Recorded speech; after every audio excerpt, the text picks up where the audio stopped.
ნიორი უნიკალური ანტიბიოტიკია. იგი კლავს სხვადასხვა სახეობის ბაქტერიას. გარდა იმისა, რომ აქვს იმუნომასტიმულირებელი მოქმედება ადამიანის ორგანიზმზე, ფლობს ფართოდ გამოხატულ ანტისეპტიკურ, შარდმდენ და ოფრმდენ თვისებებს. ამის გამო ნიორი ეფექტურად წმენს ორგანიზმს პათოგენური მიკროორგანიზმებისგან.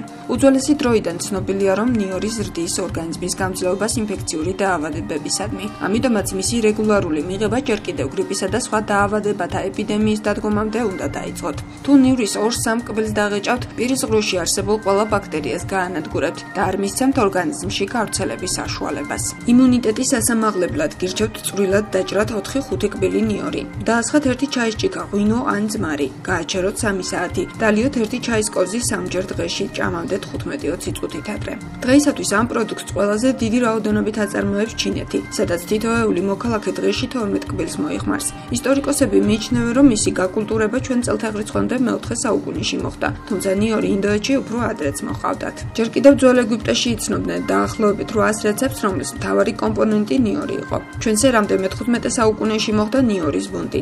ეს მაშინ, როცა პირამიდების მშენებლობაზე მუშებს ნიორი აღარ დაურიგეს. მას იმდენად სცემდნენ პატივს, რომ ტუტანხამონის საფლავშიც ჩადეს. ნიორს იხსენიებს ბიბლია და ყურანი. იგი დიდ როლს ასრულებს ონკოლოგიური დაავადებების მკურნალობაში. ამცირებს კიბოს უჯრედების წარმოქმნას და განვითარებას. წმენს ვენებს, ისევ ამპიცილინის დახმარებით.